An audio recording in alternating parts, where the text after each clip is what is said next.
진하고 고소한 맛 커피, 다크 로스팅 커피 내릴 때 종이 필터 린싱을 안 하면 더 맛있다 라는 이야기를 담았던 제 이전 영상에 주셨던 여러분 댓글이 있었습니다. 좋은 원두는 다크 로스팅 하지 않습니다. 업자들의 속임수에 넘어가지 마세요. 트렌드와는 좀 거리가 먼 방법, 요샌 중배전 정도의 스페셜티 빈을 선호하니까요. 그리고 다크는 건강에 안 좋다, 미디엄이 맛과 건강에 좋다까지.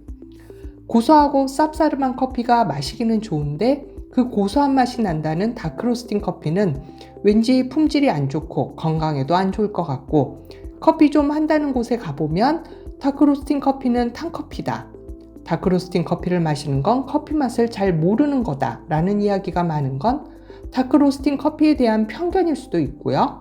그만큼 괜찮은 맛있는 다크 로스팅 커피를 찾는 게 참 힘들다 라는 이야기가 될 수도 있습니다. 하지만 이런저런 거 다 제쳐두고 그래도 분명한 건 보편적으로 우리가 가장 좋아할 맛을 가진 커피는 여전히 다크 로스팅 커피이고, 커피 좋아하시는 분들 중에는 다크 로스팅 커피 매니아도 정말 많으시다는 겁니다. 저도 그렇거든요. 정말 맛있는 다크 로스팅 커피는 신선하고요. 고소 쌉싸름하고 과일 초콜릿 같고 달콤하고 화한 목캔디 같은 맛이 나기도 합니다. 제가 오늘 그렇게 맛있는 다크 로스팅 커피를 골라낼 방법을 준비했습니다. 진하고 쓴맛만 강하고 맛없는 다크 로스팅 커피를 골라내 실패를 줄이는 방법, 커피 사기 전에 딱 3가지, 이것만 보시면 됩니다. 그리고 영상 끝에 쓰디 쓴 진흙 같거나 물탄 단백질 같은 맛이 나는 커피를 약간 조금이라도 먹을 만한 커피로 만들 팁을 함께 준비했으니 끝까지 시청해주세요.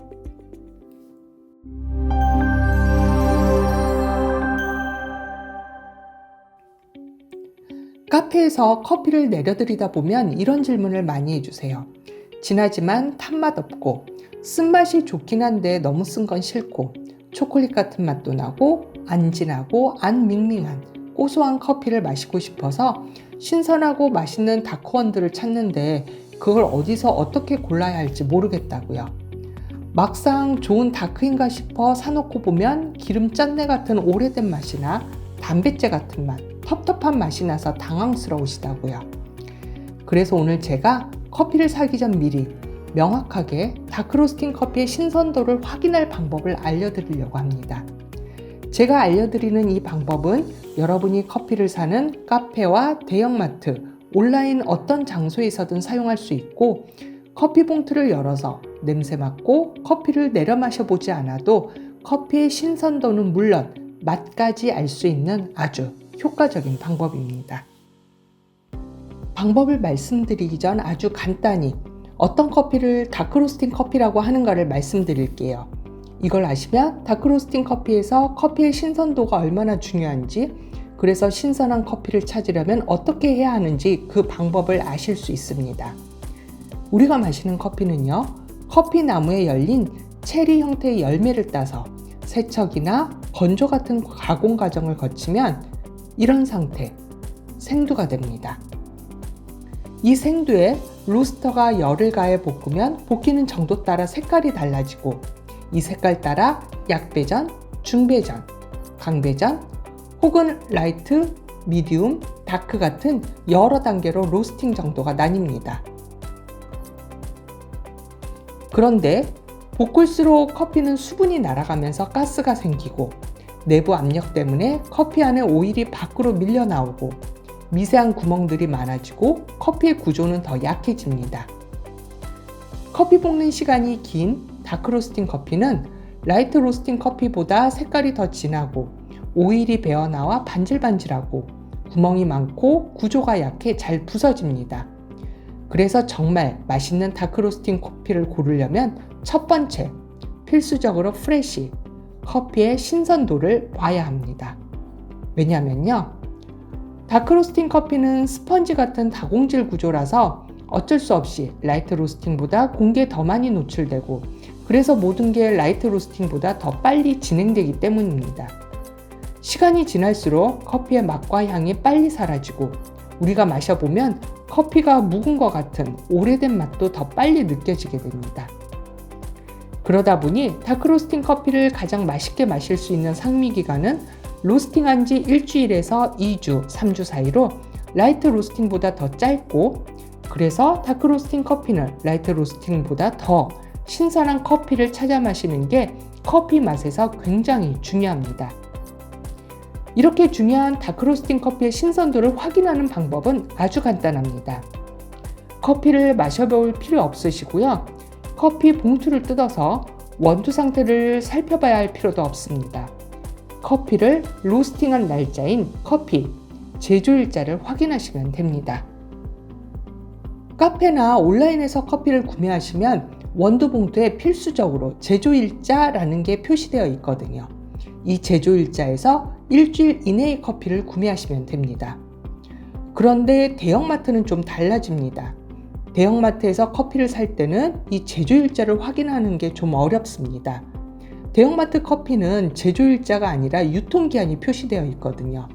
아무래도 대형마트에서는 커피를 우유 같은 신선식품으로 생각하지 않기 때문에 일주일 이내에 로스팅한 커피를 찾는 것은 어렵고, 그래서 신선한 다크로스팅 커피를 사는 것도 어렵습니다. 물론 커피가 로스팅하고 1년이 됐든 2년이 됐든 마시는 데는 아무 상관이 없습니다.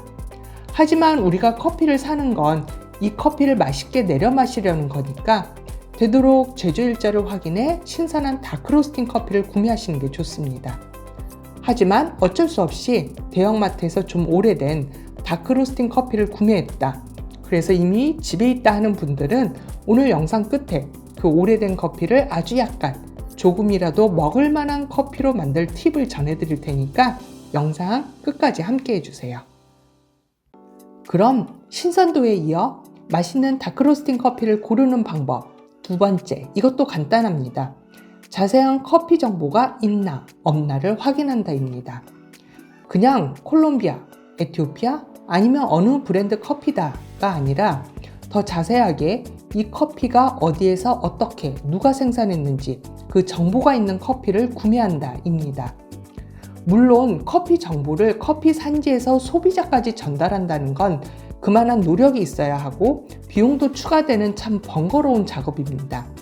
하지만 커피에 대한 정보가 있다는 건 그만큼 커피 품질에 신경을 쓰고 있고 그만큼 돈을 투자도 하고 있고, 그래서 커피 맛에 자신이 있다는 것으로 여러분이 마시는 다크로스팅 커피를 고르는데 확실한 기준이 될 수 있습니다. 생각해 보세요. 마트에서 와인을 파는데 그냥 프랑스산 와인이라는 것보다는 이건 프랑스의 보르도 지역에서 단일 농장, 단일 품종으로 재배된 와인이라는 정보가 있는 게 훨씬 더 맛있고 품질도 좋을 겁니다. 이렇게 간단하게 제조일자와 커피에 대한 정보 이 두 가지만 챙겨도 쉽게 꽤 괜찮은 다크로스팅 커피를 찾아보실 수 있습니다. 그런데 여기에 하나 더, 이건 필수라기보다는 선택사항입니다. 마지막 세 번째, 나는 라이트 로스팅 커피도 좋고 다크 로스팅 커피도 좋은데 더 다양하게 커피 맛을 즐겨보고 싶다라든지 정말 많은 커피를 마셔볼 만큼 다 마셔봤다, 그래서 이제는 더 특별한 커피를 마셔보고 싶다 하는 분들에게 추천하는 방법입니다. 맛있는 다크 로스팅 커피를 고르는 방법 세 번째는 블렌드가 아닌 제철 싱글 오리진 커피를 다크 로스팅한 커피를 구매한다 입니다. 커피도 과일이라 제철이라는 게 있거든요. 그런데 이게 1년에 몇 달 딱 한정되어 있는 게 아니라 전 세계 여러 나라가 서로 다른 식의 커피를 재배하고 수확합니다. 그러니까 계절마다 생산되는 커피가 조금씩 다릅니다. 맛있는 다크로스팅 커피를 즐기기 위해 햅쌀처럼 그 계절에 맞춰 나온 뉴크롭으로 에티오피아와 케냐 혹은 콜롬비아와 코스타리카 이렇게 섞어줘서 만든 블렌드 커피가 아니라요, 섞지 않고 한 지역이나 한 농장, 한 생산자처럼 단일한 커피, 싱글 오리진 커피로 다크로스팅한 걸 골라보라는 겁니다. 도대체 그게 무슨 차이가 있나 싶지만 다크로스팅이라도 싱글 오리진 커피 따라 그 맛과 개성, 매력이 분명하게 달라집니다. 마치 같은 쌀이라도 묵은 쌀보다 햅쌀이 더 맛있고 같은 경기도 쌀이라도 여주 쌀과 이천 쌀, 그 밥맛이 다를 수밖에 없는 것처럼요. 더 진하고 부드러운 초콜릿 같은 맛있는 다크로스팅 커피를 고르는 방법입니다. 첫째, 커피의 제조일자를 보고 신선한 커피를 구매합니다. 둘째, 커피가 어디서 어떻게 생산되고 로스팅 됐는지 커피 정보를 확인합니다. 셋째, 더 특별하고 맛있는 다크로스팅 커피를 찾기 위해 제철 싱글 오리진 커피를 구매합니다. 그리고 끝으로 영상 앞에서 말씀드린 팁을 전해드리겠습니다. 여러분이 다크로스팅 커피를 좀 더 맛있게 드실 수 있는 두 가지 팁입니다. 이 방법은 도저히 못 먹겠다 싶은 커피를 조금은, 아주 약간은 먹을 만한 커피로 바꿔주는 방법이기도 합니다. 첫 번째, 다크로스팅 커피가 좋긴 한데 그 쓴맛이 부담스럽다 하는 분들은 에어로프레스, 프렌치 프레스 같은 침지 방식, 그러니까 커피를 뜨거운 물에 푹 담가서 커피 성분이 우러나게 해 따라 마시는 추출 방법을 사용하지 마시고요. 꼭 핸드드립 커피로 내려서 드시길 바랍니다. 그래야 다크로스팅 커피의 쓴맛이 더 줄어들면서 좀 더 부드러워집니다. 두 번째, 다크로스팅 커피가 좀 오래됐다라든지 아니면 이 커피는 묵은 맛도 나고 흙맛도 나고 텁텁해서 맛이 없다 라고 한다면 커피의 분쇄도를 좀 성글게 갈아주시고요. 물의 온도를 낮춰서 내려보세요. 90도 정도의 물로 내렸다면 80도 정도로 물 온도를 낮춰준다든지, 나는 그냥 팔팔 끓인 물로 커피를 내렸다면 이번에는 팔팔 끓인 후 3분에서 5분 정도 기다렸다가 그 물로 커피를 내려본다든지, 이렇게 물 온도를 낮춰 내려보시기 바랍니다. 이 분쇄도와 물 온도 조정만으로도 약간은 더 먹을 만한 커피가 내려집니다. 그래서 다음 이 시간에는 다크로스팅 커피를 핸드드립으로 맛있게 내려 드실 수 있는 방법을 준비하려고 합니다. 여러분은 다크로스팅 커피 중에서도 어떤 맛이 나는 커피를 좋아하시는지, 맛있는 다크로스팅 커피 찾는 방법에 관해 더 궁금한 게 있다라든지, 커피를 내리는 방법 등 무엇이든 좋습니다. 댓글로 다양한 의견 남겨주세요. 여러분의 즐거운 커피 생활을 위해 지금까지 노띵커피였습니다.